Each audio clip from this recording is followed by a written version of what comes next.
नमस्कार। मैं डॉक्टर ईतू सिंह आपका अपने चैनल अर्थात में स्वागत करती हूँ। आज हम सुनेंगे हिंदी की समकालीन कवित्री अनामिका की एक बेहद संवेदनशील कविता जिसका शीर्षक है तुलसी का झोला। तुलसी की पत्नी रत्नावली की पीड़ा को व्यक्त करती यह कविता स्त्री जीवन के उस पक्ष को उभारती है जिसे हमारे प्राचीन वाङ्मय ने अनदेखा किया है। तो आइए चलते हैं तुलसी की पत्नी रत्नावली की दुनिया में। कविता का शीर्षक है तुलसी का झोला।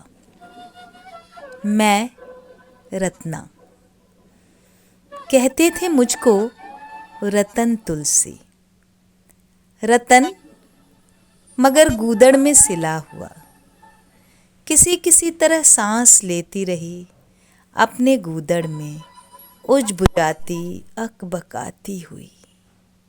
सदियों तक मैंने किया इंतजार, आएगा कोई तोड़ेगा टांके गूदड़ के, ले जाएगा मुझको आके।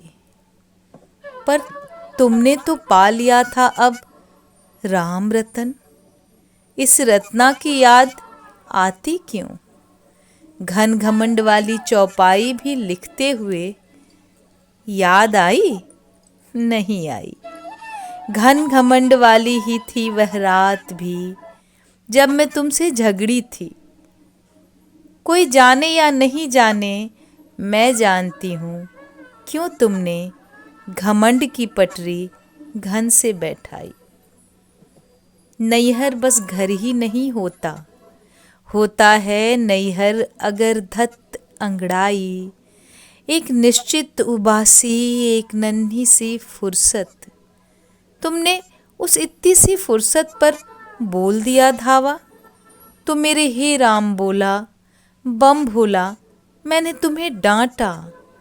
डांटा तो सुन लेते जैसे सुना करती थी मैं तुम्हारी, पर तुमने दिशा ही बदल दी। थोड़ी सी फुर्सत चाही थी, फुर्सत नमक ही है, चाहिए थोड़ी सी। तुमने तो सारा समुंदर ही फुर्सत का सर पर पटक डाला। रोज खींचती हूँ मैं साड़ी, कितने पटके कितनी रगड़ झगड़, तार तार होकर भी वह मुझसे रहती है सटी हुई। अलगनी से किसी आंधी में उड़ तो नहीं जाती, कुछ देर को रूठ सकते थे। ये क्या कि छोड़ चले? क्या सिर्फ गलियों चौबारे में मिलते हैं तुम्हारे राम?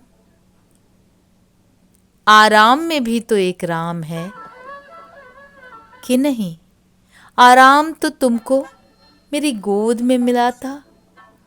मेरी गोद भी अयोध्या थी काशी। तुमने कोशिश तो की होती इस काशी करवट की। एक विनय पत्रिका मेरी भी तो है, लिखी गई थी जो समानांतर, लेकिन बाँची नहीं गई अब तलक। जब कुछ सखियों ने बताया चित्रकूट में तुम लगाते बैठे हो तिलक हर आने जाने वाले को, मैंने सोचा मैं भी हो आऊं, चौंका दूं एकदम से सामने आकर। पर एक नन्हा सा डर भी पल रहा था गर्भ में मेरे। क्या होगा जो तुम पहचान नहीं पाए भक्तों की भीड़ भाड़ में? आईना कहता है बदल गया है मेरा चेहरा, उतर गया है मेरे चेहरे का सारा नमक। नमक से नमक खुल गया है आँखों से चेहरे का। आँखों के नीचे गहरी गुफा की हहाती हुई एक सांझ उतर आई है। गर्दन के नीचे के दोनों कबूतर चोंच अपनी गाड़ कर पंख में बैठे कांपते हैं लगातार। आंसू की दो बड़ी बूंदें ही अब दिखते हैं वे।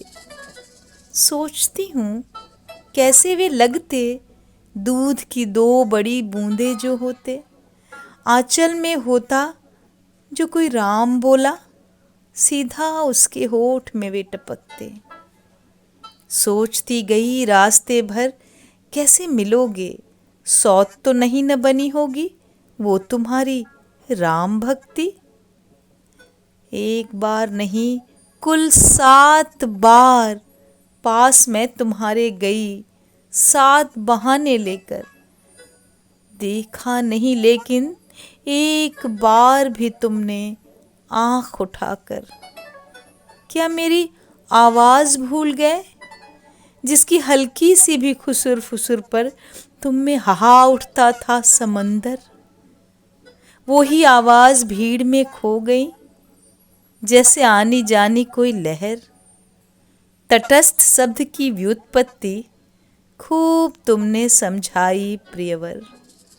एक बार मैंने कहा, बाबा हम दूर से आई हैं घाट पर, खाना बनाना है, मिल नहीं रही सूखी लकड़ी, आपके झोले में होगी? कहते हैं लोग आपके झोले में बसती है सृष्टि। दुनिया में ढूंढ ढांढ कर आ जाते हैं सारे बेआसरा आपके पास। जो चीज़ और कहीं नहीं मिली, आपके झोले में तो राम जी ने अवश्य ही डाली होगी। बात शायद पूरी सुनी भी नहीं। एक हाथ से आप घिसते रहे चंदन, दूसरे से लकड़ी मुझे दी। सचमुच कुछ लकड़ियां झोले में थीं, जैसे थी लुटिया, आटा, बैगन, धनिया, नमक की डली। एक एक कर मैंने सब मांगी, दी आपने सिर उठाए बिना। जैसे औरों को दी, मुझको भी। लौट रही हूँ वापस, खुद में ही, जैसे कि अंशुमाली शाम तक अपने झोले में वापस रख लेता है अपनी किरणें वे बची खुची, कस लेता है खुद को ही अपने झोले में। मैं भी समेट रही हूँ खुद को अपने ही झोले में। अब निकलूंगी मैं भी अपने संधान में अकेली। आपका झोला हो आपको मुबारक। अच्छा बाबा राम राम, अच्छा बाबा राम राम। धन्यवाद।